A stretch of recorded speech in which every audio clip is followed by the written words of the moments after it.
All right, we're going to take an opening statement from interim head coach Tony Benford, and then we'll open it up for a Q&A with the student athletes first. Yeah, first of all, I want to give Coach Izzo and his team, a lot of credit.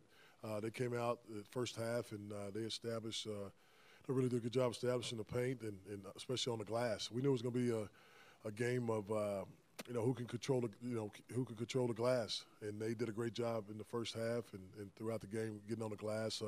Proud of my guys. We've had a great run this year through all the adversity we've been through. They accomplished a lot, and I'm really proud of these guys.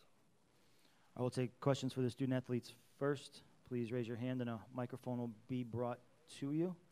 Start right in the middle with Pete.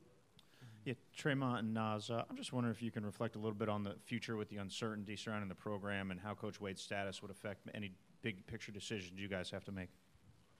We're going to take it one day at a time. Obviously, we don't know what's going on, and we're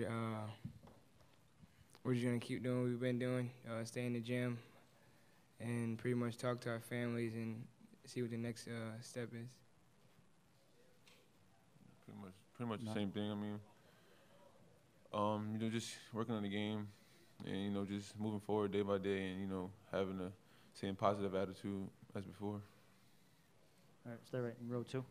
Tremont, Matt Sachs from La Jolla. Tonight was a big game for you, despite the loss. But, there's a big growth for you personally in this second season for you. Can you talk about any reflections you have, positive takeaways of how you've grown as a player? Yeah, last year I was able to lead by example, more than leading by or through word of mouth and actually talking to the guys and talking to film and stuff like that. This year I had a much bigger role, and I had great teammates behind me that allowed me to grow as a person outside of basketball also, and just to have such great guys around me and the coaching staff allowing me to have a voice on the team and to become even more of a leader was the biggest thing, I feel like. I'm going to go down here on the left-hand side. Naz, y'all knew they were a good rebounding team, obviously, over 40 a game, but how frustrating was it not to let them have all those offensive rebounds in the first half, early in the game? It was very frustrating. I mean, we didn't realize it until the second half they were long rebounds. So, we were going into the charge circle trying to rebound long rebounds, and they're going over our heads and, just missed checkouts and things like that. I mean, they wanted it more, and they got them. Guys, we're going to go in the far back with AP. Tremont, AP Radio, Craig Heist. You guys made several runs at them early in the second half. You got it down to 4. Were you guys thinking, okay, this is our time, this is where we can get it? Most definitely. Obviously at halftime we were down 12 to be exact, and we kind of just came together in the locker room, the coaching staff and the players, and we said we wanted to get it to a certain number. I think the number was 7 or 8. By the first media, we were able to cut it down to 4 actually, and you got to give kudos to them. They're a great three-point shooting team, and the way they moved the ball and everything, and they were able to make big-time shots to push the lead back to 15. All right, down here on the right-hand side. Stephen Watt, Associated Press. Tremont, how tough were those three-point shots by Michigan State, and was there any kind of talk of kind of adjusting to those shots when they were hitting so many wide-open attempts? Yeah, I remember we were in one media timeout, and I think it was the 12 media, and we kind of it was a little too late at this point. It was the 8 media actually, and the clock was around 7:26 or something like that, and I remember like Coach GH Greg Hire saying that we needed to switch the ball screens because they would just come off the screen, pitching it back and make an extra pass for a wide open 3, so we had to adjust, but it was just a little too late, and obviously those threes hurt when they were able to cut it down to 4 points, and it was kind of a shot in the foot because we knew that they were capable of making those threes, but to have the lead go back to 15 was kind of upsetting. All right, we're going to go down here on our left-hand side, guys. Sheldon Nichols, Baton Rouge Advocate. Naz, what was it like in halftime when Tremont hit that shot right before? Y'all was still down 12, but, was the locker room alive at that point?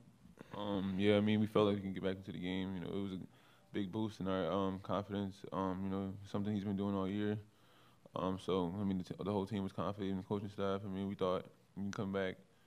We cut it to 4. but it just wasn't enough. Any other questions for the LSU student athletes? All right, you guys are dismissed. Thank you. Thank you. I'm going to leave Coach Benford here for a few more minutes. All right, see you guys in a little bit. All right. Tony, I'm just wondering, same thing I asked the players, if you could address the big picture, please, and what you think the steps are from here in terms of your own future as interim coach and what could happen in the big picture. Well, Pete, I really don't know. We just played a game, and it's a really good basketball team, and, I'm not even really thinking about it right now, to be honest with you. Follow up on that, just how has this uncertainty the fact that you guys have kind of played through this adversity, how impressed have you been by this group, and kind of is the reality going to set in tomorrow that there could be changes to this program? Well, the thing is these guys, again, like you said, they're going through a lot of adversity. We talked about it, and it's a tough way to go out. We played it, but, give Michigan State credit, great coach, great team, and they had some kids that stepped up that hadn't been playing as well or shot the ball as well as they did tonight that did a great job. Henry and Brown, you got to give those guys credit. We give those guys credit, and we'll just, we'll take it day by day and just see what happens. Tony, what happened early I think they had 6 threes in the first 9.5 minutes of the game, and also Gabe Brown. Did y'all not think he could hit some? He had only hit 12 all year. Yeah. You got to play the percentages, and what we try to do, obviously, on Henry, we played off of him a little bit so we could help inside on Tillman, and he hit a couple early. Hit that one early and got going. Then Brown came in and hit a couple of threes early too. And both of those guys, give them credit, they're good players. I mean, they made plays and hit big shots when they needed to. We made a couple of adjustments with the ball screen coverage, like Trey said a minute ago. We started switching the ball screens, and so we wouldn't get into rotation, because the main thing, we had to keep Cassius out of the paint, and, we committed 2 guys to him, and then that left us vulnerable on the weak side.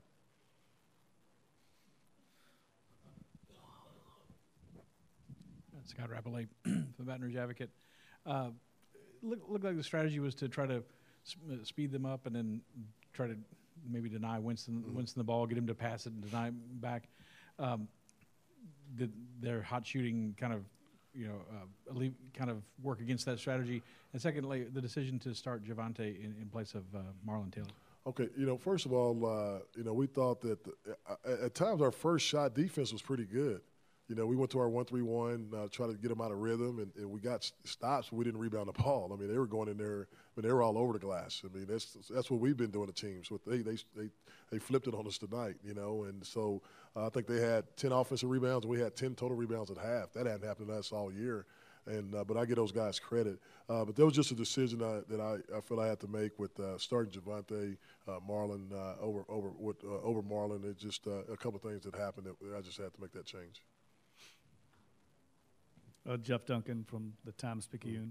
Tony, Tom Izzo just said he was surprised at how this game played out. How surprised are you, considering how close you all played everybody all year? Yeah, we were surprised. I mean, I think the thing is that I thought we had a great game plan. We wanted to protect the paint and try to get the ball in the paint.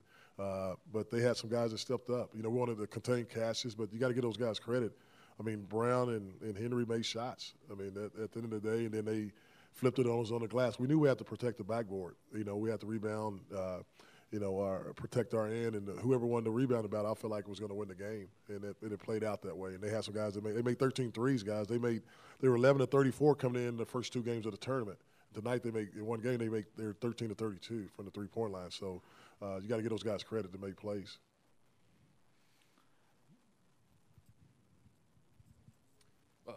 I mean, with Gabe Brown, he's only played 250 minutes this year. I think he made 12 threes all season. Like, where, if at all, is that on the scouting report? No. I mean, we knew he's a good player.